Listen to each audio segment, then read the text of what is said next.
Hello everyone, this is your instructor Alexa Carabin-Kleiner, and today I'm going to show you how to do your homework for the week.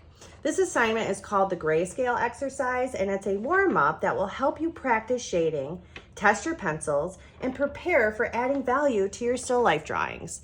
Now remember, our first week of class, we learned all those drawing warm-ups.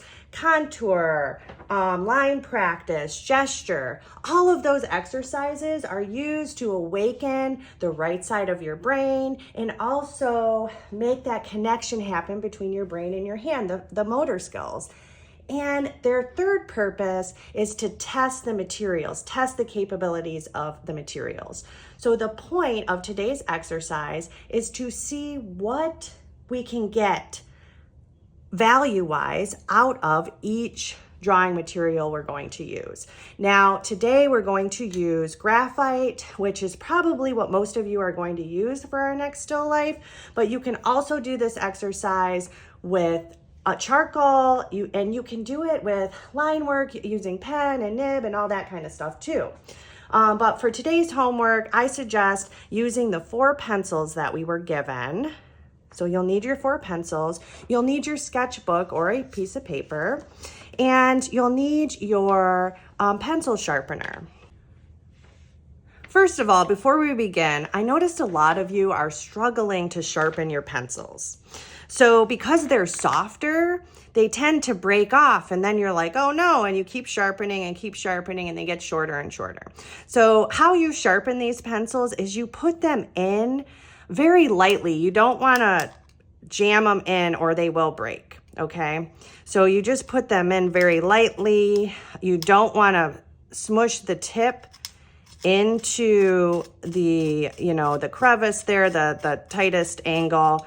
You're really trying to shave the wood around it and then lightly shave the graphite.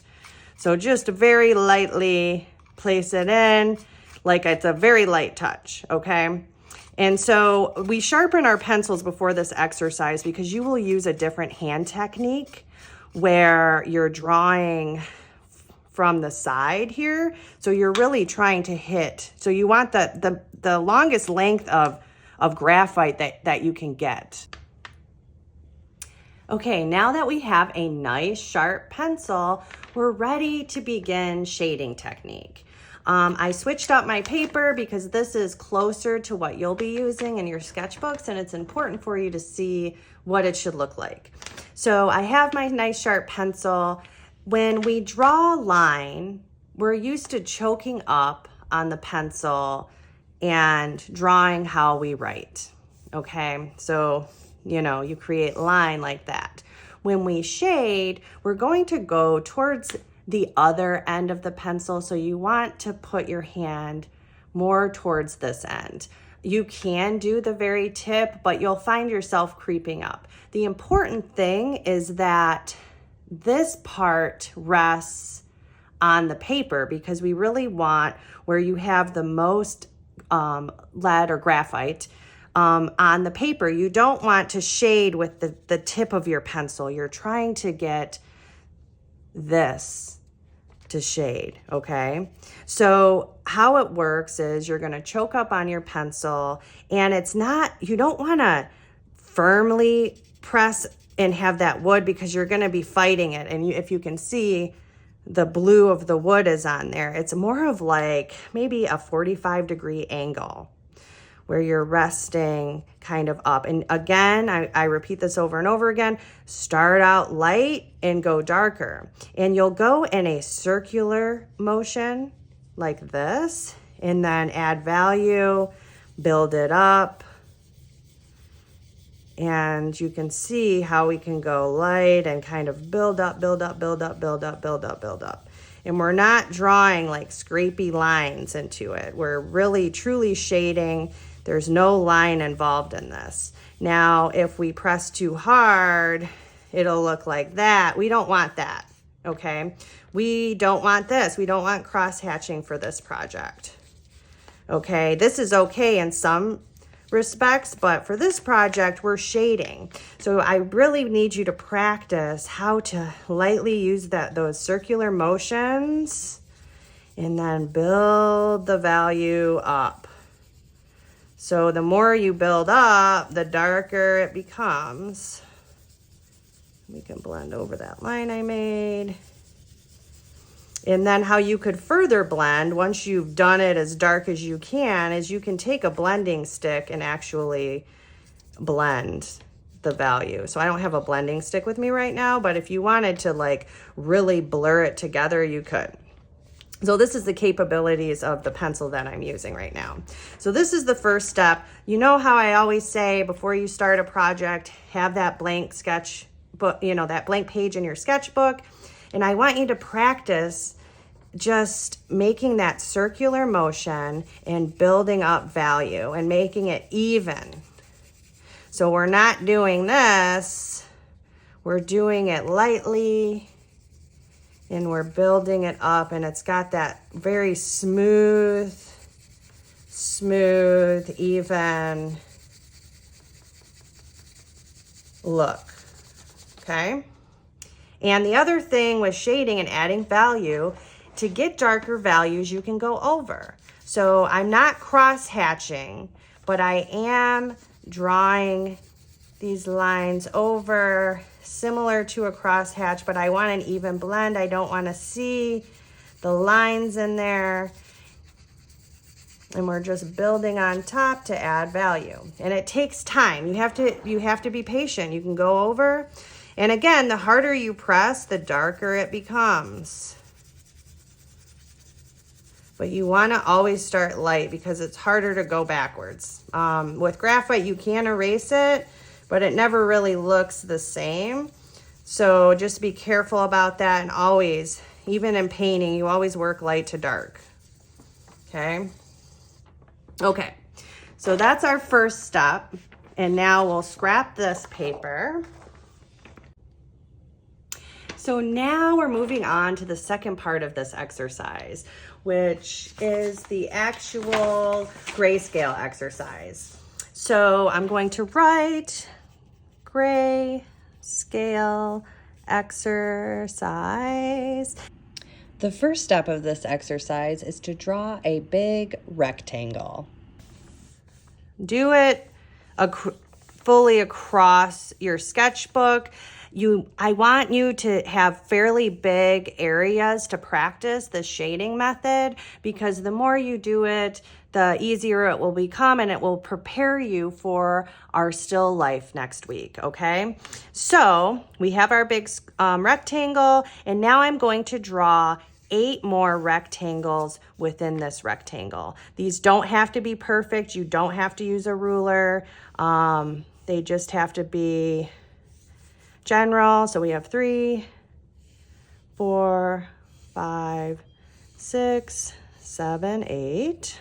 And then I'm going to number them.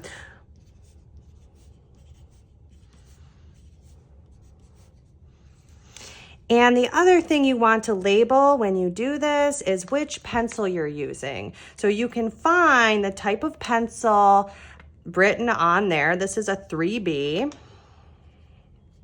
So I'm going to label that. And then I'm going to write lightest to darkest to remind myself that I'm going light to dark. So I'm going to start with the lightest, number 1. And when you do number 1, you're going to touch the paper very lightly, barely adding any lead, okay? So it should be so light.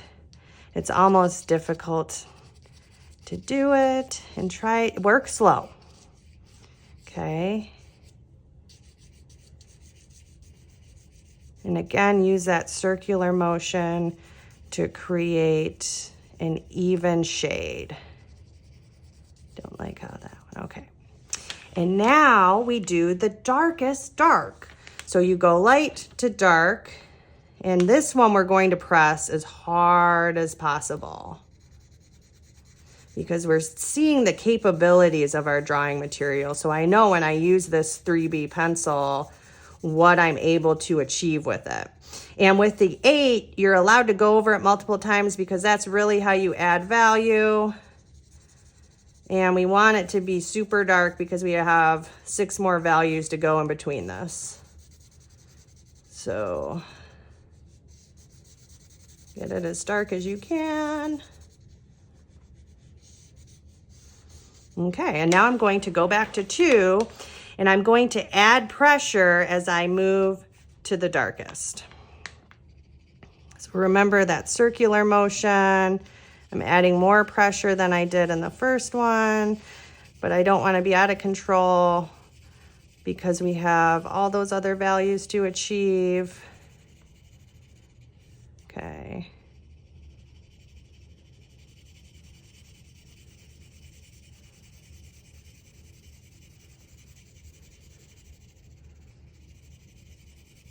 You can go over it a little bit to darken it up. Because again, you want to start light and go darker, but you want to see like a little bit of a step darker. So I like to go lighter and then add a little bit.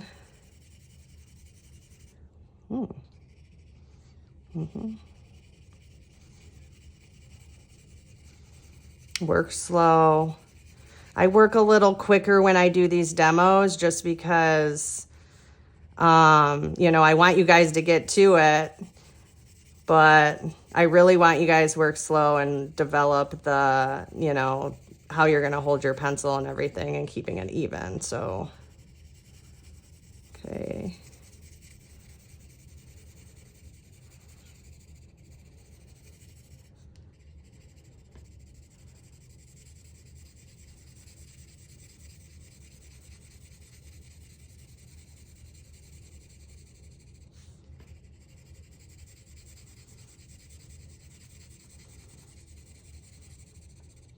So if you have them and they're too close, go over it again, slowly building it up.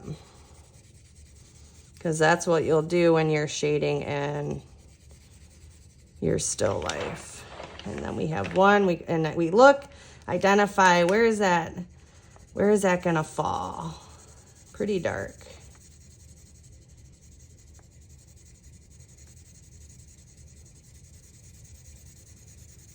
And I think this one's gonna need a second pass over too.